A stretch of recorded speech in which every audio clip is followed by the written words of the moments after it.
ಸ್ನೇಹಿತರೆ, ಈಗ ನೀವು ನೋಡುತ್ತಿರುವುದು ಶ್ರೀ ಕಾಲಕಾಲೇಶ್ವರ ದೇವಸ್ಥಾನಕ್ಕೆ ಹೋಗುವ ಮೊದಲ ಮೆಟ್ಟಿಲುಗಳು. ಈ ಮೆಟ್ಟಿಲುಗಳನ್ನು ಏರುತ್ತಿದ್ದಂತೆಯೇ ಭಕ್ತರಲ್ಲಿ ಭಕ್ತಿಭಾವ ಹೆಚ್ಚಾಗುತ್ತದೆ ಎಂದು ನಂಬಲಾಗಿದೆ. ನೋಡಿ ಭಕ್ತರೇ, ಇದು ಭಗವಾನ್ ಶಿವನ ದಿವ್ಯ ತ್ರಿಶೂಲ.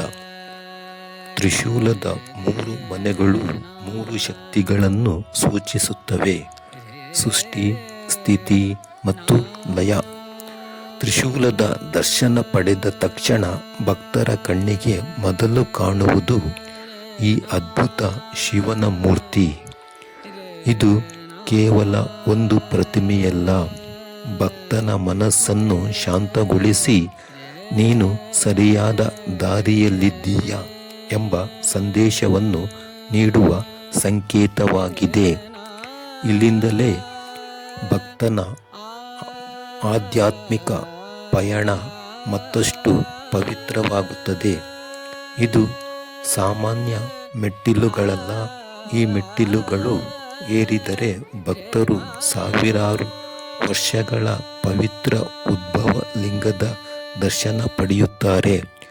ಈ ಮೆಟ್ಟಿಲುಗಳನ್ನು ಏರುತ್ತಾ ಓಂ ನಮಃ ಶಿವಾಯ ಎಂದು ಜಪಿಸುತ್ತಾ ಸಾಗಿದರೆ ಮನಸ್ಸಿಗೆ ವಿಶೇಷವಾದ ಶಾಂತಿ ದೊರೆಯುತ್ತದೆ ಎಂದು ಭಕ್ತರು ನಂಬುತ್ತಾರೆ.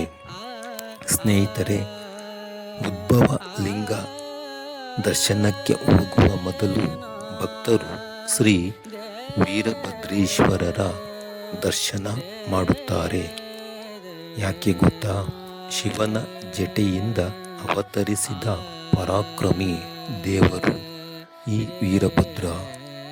ಇಲ್ಲಿಯೇ ಭಕ್ತರು ಅಪಾರ ಭಕ್ತಿಯಿಂದ ದರ್ಶನಕ್ಕೆ ಪಡೆಯುವ ಸ್ವಯಂ ಪ್ರಕಟಿತ ಪವಿತ್ರ ಉದ್ಭವ ಲಿಂಗವಿದೆ. ಮಾನವರು ಪ್ರತಿಷ್ಠಾಪಿಸದ ಈ ಲಿಂಗವು ಭೂಮಿಯಿಂದಲೇ ಸ್ವಯಂ ಉದ್ಭವವಾಗಿದೆ ಎಂಬ ನಂಬಿಕೆಯಿದೆ.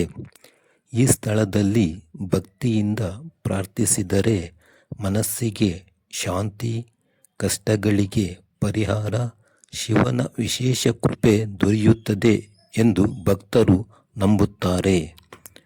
ಉದ್ಭವ ಲಿಂಗದ ದೇವಸ್ಥಾನದ ಪಕ್ಕದಲ್ಲಿ ಕಿರಿದಾದ ದಾರಿಯನ್ನು ಸ್ಥಳೀಯರು ಅಂತರಗಂಗೆ ಎಂದು ಕರೆಯುತ್ತಾರೆ. ಇದು ಭಕ್ತರಲ್ಲಿ ಬಹಳ ಪವಿತ್ರವೆಂದು ಪರಿಗಣಿಸಲ್ಪಡುವ ಗುಹೆಯಂತಹ ಮಾರ್ಗವಾಗಿದೆ. ಹರ ಹರ ಮಹಾದೇವ್. ಸ್ನೇಹಿತರೆ, ಉದ್ಭವ ಲಿಂಗದ ಎದುರೇ ಕುಳಿತಿರುವ ಶಿವನ ಪರಮ ಭಕ್ತ ನಂದಿ ಮಹಾರಾಜರು. ಶಿವನ ದರ್ಶನ ಮಾಡುವ ಮೊದಲು ನಂದಿಯ ದರ್ಶನ ಮಾಡಿ ಅವರ ಕಿವಿಯಲ್ಲಿ ನಮ್ಮ ಮನದಾಸೆಯನ್ನು ಹೇಳಿದರೆ ಅದು ನೇರವಾಗಿ ಭಗವಂತನಿಗೆ ತಲುಪುತ್ತದೆ ಎಂಬುದು ಭಕ್ತರ ನಂಬಿಕೆ. ಸ್ನೇಹಿತರೆ, ಈ ದೃಶ್ಯ ನಿರ್ಗಮನ ಭಾಗವಾಗಿದೆ.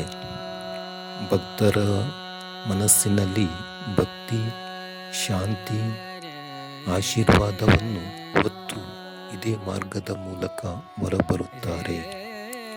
ಬಳ್ಳಿಯ ಮರದ ಬೇರುವಿನ ಮೂಲಕ ನೀರು ಕೆಳಗೆ ಹರಿದು ಆ ನೀರನ್ನು ಭಕ್ತರು ತೀರ್ಥವೆಂದು ಭಕ್ತಿಯಿಂದ ಸ್ವೀಕರಿಸುತ್ತಾರೆ.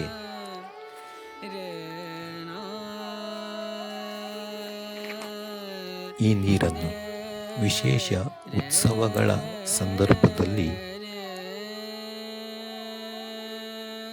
ಈ ನೀರನ್ನು ನೋಡಿ ಭಕ್ತರು ಭಕ್ತಿಪೂರ್ವಕವಾಗಿ ಸ್ವೀಕರಿಸಿ ನಂತರ ಬ್ರಹ್ಮದೇವರು ಕಾಣಬಹುದು.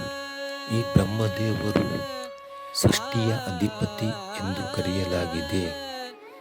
ಸೃಷ್ಟಿಕರ್ತ ಎಂದು ಸಹ ಇವರನ್ನು ಕರೆಯಲಾಗಿದೆ. ಹಾಗೆ ನೋಡಿ ಭಕ್ತರೇ, ದೇವರ ಸನ್ನಿಧಾನದ 2 ಬದಿಗಳಲ್ಲಿ ಆಕಾಶ ಮುಟ್ಟುವಂತೆ ಎತ್ತರವಾಗಿ ನಿಂತಿರುವ ಈ ಬಂಡೆ ಗುಡ್ಡಗಳು ಕೇವಲ ಕಲ್ಲುಗಳಲ್ಲ, ಭಗವಂತನ